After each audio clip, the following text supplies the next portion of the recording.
নমস্কার বন্ধুরা, রথযাত্রার অনেক অনেক শুভেচ্ছা জানিয়ে আজকে আমার এই ভিডিওটি শুরু করছি। রথযাত্রা উপলক্ষে আজকে আমি বানাবো পায়েস জগন্নাথ দেবের জন্য। তার জন্য আমি এখানে 500 গ্রাম গোবিন্দভোগ চাল, 500 গ্রাম চিনি আর 300 গ্রাম কাজু কিশমিশ নিয়েছি। আর এখানে নিয়েছি 5 লিটার পরিমাণ দুধ। দুধটি একদিকে জাল দিতে দিলাম আর অন্যদিকে ভিজিয়ে রাখা গোবিন্দভোগ চালটি কড়াই গরম করে তার মধ্যে একটু নাড়াচাড়া করে নেব। জলটি যখন শুকিয়ে যাবে তার মধ্যে দিয়ে দেব 2 চামচ পরিমাণ ঘি। ঘি দিয়ে এই চালটি ভাজলে এটি খেতে তো ভীষণ সুন্দর হয়। আর যে কোনো প্রসাদ বানানোর সময়, যে কোনো ভোগের প্রসাদ বানানোর সময় যদি এইভাবে পায়েস রান্না করেন সেটি খেতে অসাধারণ হয়। আমি ঘি দিয়ে চালটি খুব ভালো করে নাড়াচাড়া করে ভেজে নেব। চালটি খুব ভালো করে ভাজা হয়ে গেলে জাল দিয়ে রাখা দুধের মধ্যে চালটি দিয়ে দেব। জাল দিয়ে দুধটি অনেকটাই গাঢ় করে রেখেছি। তারপর আমি এই চালটি দিয়ে দিচ্ছি। চালটি দিয়ে আবারও নাড়াচাড়া করতে থাকবো। আর এদিকে ওই কড়াইয়ের মধ্যেই আবারও 2 চামচ পরিমাণ ঘি দেব। আর ঘিয়ের মধ্যে ধুয়ে রাখা কাজু কিশমিশগুলি ভেজে নেব। এই কাজু কিশমিশগুলি এখনই দুধের মধ্যে দিয়ে দেব না, দুধ অনেক সময় কেটে যেতে পারে। এটি যখন চালটি 50 থেকে 60% সিদ্ধ হয়ে যাবে তখন কাজু কিশমিশটি দেবেন। আমি এখানে কাজু কিশমিশটি লাল লাল করে ভাজছি। আর এই ঘিয়ে কাজু কিশমিশটি ভাজলে খেতে ভীষণ ভালো হয়। তারপর আমি 4টে মতো তেজপাতা দিয়ে দিয়েছিলাম। আর দিয়ে দিচ্ছি খুব সামান্য পরিমাণে সিন্ধুক লবণ। যেহেতু প্রসাদ বানাচ্ছি তাই জন্য আমি এখানে সিন্ধুক লবণের ব্যবহার করছি। তারপর চালটি অনেকটাই সিদ্ধ হয়ে গেছে, ওই 50% মতো। তখন আমি কাজু কিশমিশ দিয়ে দিয়েছি আর যে 50 গ্রাম দুধ গুলে রেখেছিলাম সেই দুধটি এর মধ্যে দিয়ে দিয়েছি।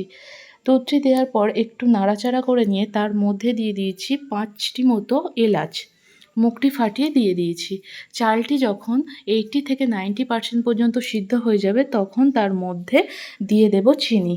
চিনিটি যখন গলে যাবে একটু সামান্য পাতলা রেখে নামাবেন, নইলে যখন ঠান্ডা হবে তখন আরও গাঢ় হয়ে যাবে। এই রকম পাতলা রেখে আমি নামিয়েছিলাম পায়েসটি, যেটি খেতে কিনা ভীষণ সুন্দর হয়েছিল।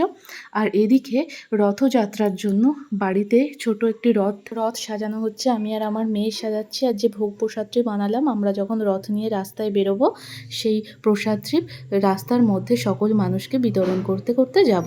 আর পুজোর জোগাড় করলাম আমি, মা, পিসি, কাকি, জেঠি সকলে মিলে। তারপর আরতি করলাম, পূজা করলাম। তারপর পাড়ার বাচ্চারা মিলে, আমার মেয়ে, পাড়ার অনেক বাচ্চারা, বাড়ির সকলে মিলে আমরা রথ নিয়ে রাস্তায় বের হলাম, পাড়ার রাস্তায়। দেখুন এই যে ছোট্ট রথ যাচ্ছে, আমার মেয়ে যেটি নিয়ে যাচ্ছে সামনে।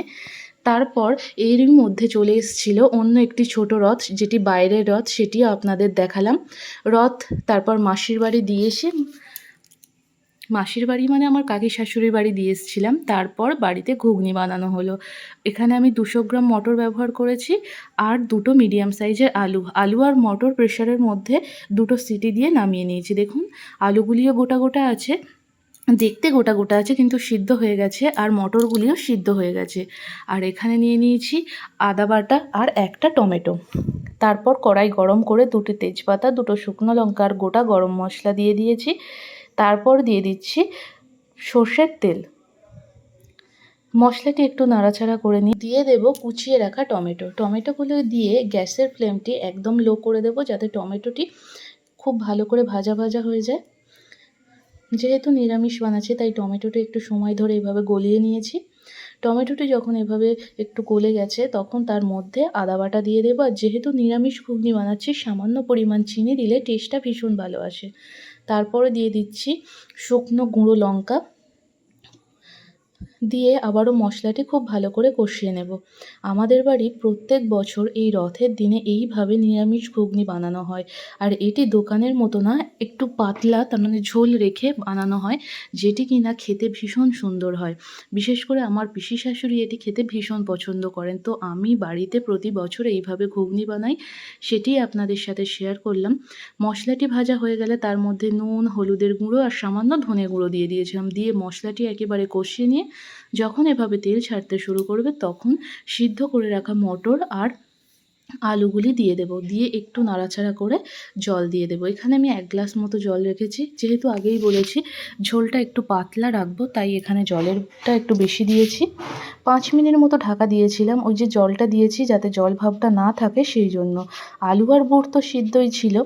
তারপর ঢাকাটি খুলে এভাবে একটি হাতার সাহায্যে একটু ঘেঁটে দিলাম। যেহেতু নিরামিষ, তার ওপর খুব কম মশলায় করা, তাই একটু এভাবে ঘেঁটে দিলে খেতেও ভালো লাগে, দেখতে তো ভালোই লাগে। দেখুন এইরকম বেশি ঝোল রেখে নামাবো, আর উপর থেকে একটু গরম মশলা দিয়ে নামিয়ে নিয়েছিলাম। আর খাওয়ার সময় এভাবে থার্মোকলের বাটির মধ্যে নিয়ে নিয়েছি, তার উপর দিয়ে একটু সেও ভাজা, আর দিয়ে দেবো পাতিলেবুর রস আর সামান্য পরিমাণ গোলমরিচ গুঁড়ো, যেটি কিনা খেতে এভাবে খেতে ভীষণ ভালো লাগে। আপনারা অবশ্যই এভাবে একবার বানিয়ে দেখবেন। আর আজকের ভিডিওটি কেমন লাগলো অবশ্যই কমেন্ট করে জানাবেন। আর আপনারা কে কেমনভাবে রথযাত্রা উদযাপন করলেন সেটিও কমেন্ট করে জানাতে ভুলবেন না। এইভাবে একবার ঘুগনিটি বানিয়ে দেখবেন, দেখবেন খুবই সুন্দর লাগবে। তারপর কয়েকটি পাঁপড় ভেজেছিলাম আর এইভাবে গরম গরম সার্ভ করে